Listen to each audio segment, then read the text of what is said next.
اعوذ باللہ من الشیطان الرجیم بسم اللہ الرحمن الرحیم۔ شب قدر ایسی عظیم رات ہے کہ عام راتیں اس کی فضیلت کو نہیں پہنچ سکتی، کیونکہ اس رات کا عمل 1000 مہینوں کے عمل سے بہتر ہے۔ رمضان المبارک کی 19ویں، 21ویں اور 23ویں رات شب قدر ہے، اور شب قدر وہ رات ہے جو 1000 مہینوں سے افضل ہوتی ہے۔ اس رات کے اعمال 1000 مہینوں کے اعمال سے بہتر ہیں، اور اس رات میں سال کے امور مقدر ہوتے ہیں، اور روح جو ملائکہ میں سب سے عظیم ہے وہ اسی رات فرشتوں کے ہمراہ زمین پر نازل ہوتی ہے۔ شب قدر کے اعمال: سب سے پہلے غسل کریں۔ یہ غسل غروب آفتاب کے وقت کیا جائے تاکہ نماز مغرب اسی غسل کے ساتھ پڑھی جائے۔ نماز مغرب پڑھیں اور اس کے بعد افطار کریں اور پھر نماز عشاء پڑھیں۔ سب اہل خانہ ایک جگہ بیٹھ کر کھانا کھائیں۔ سب اہل خانہ ایک جگہ بیٹھ کر کھانا کھائیں۔ مل بیٹھ کر دسترخوان پر کھانا کھانا ثواب اور برکت کا باعث ہے۔ بہتر ہے مرد قریبی مسجد میں اور عورتیں اپنے گھروں میں اعمال شبہائے قدر بجا لائیں۔ شب قدر کی نیت سے 2 رکعت نماز پڑھے۔ ہر رکعت میں سورہ الحمد کے بعد 7 مرتبہ سورہ توحید پڑھے۔ بعد از نماز 70 مرتبہ پڑھے استغفر اللہ و اتوب الیہ۔ حضرت محمد صلی اللہ علیہ وآلہ وسلم فرماتے ہیں کہ ابھی یہ عمل کرنے والا اپنی جگہ سے نہیں اٹھے گا اور اللہ اس کے اور اس کے والدین کے گناہ معاف کر دے گا۔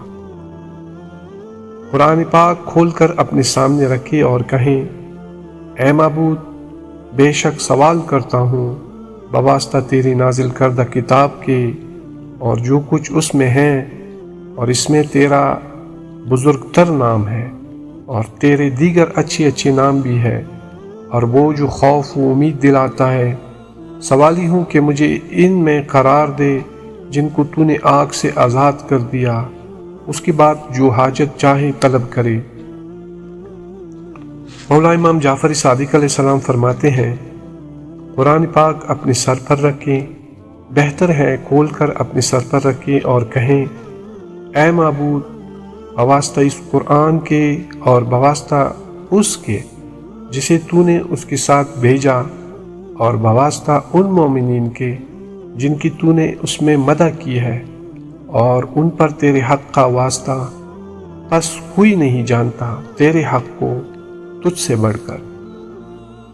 اس کے بعد 10 مرتبہ کہیں بک یا اللہ، اور 10 مرتبہ کہیں بے محمد صلی اللہ علیہ وآلہ وسلم، بعلی بفاطمہ، بالحسن، بالحسین، بعلی ابن الحسین، بمحمد بن علی، بجعفر بن محمد، بموسیٰ بن جعفر، بعلی بن موسیٰ، بمحمد بن علی، بعلی بن محمد، بالحسن بن علی۔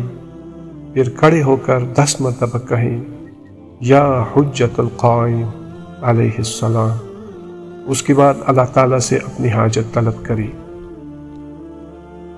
زیارت امام حسین علیہ السلام پڑھے۔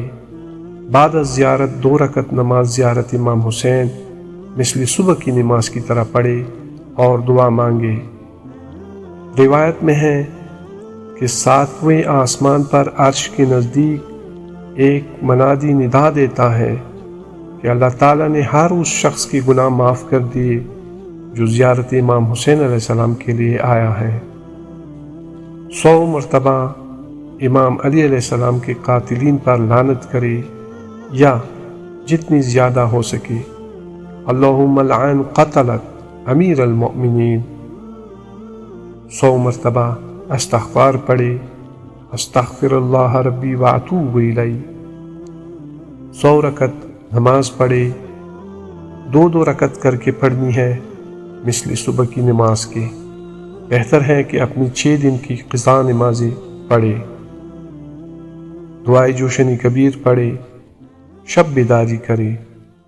حضرت محمد صلی اللہ علیہ وآلہ وسلم سے کسی نے پوچھا کہ اگر مجھے شب قدر کا موقع ملے تو میں اللہ تعالیٰ سے کیا طلب کروں؟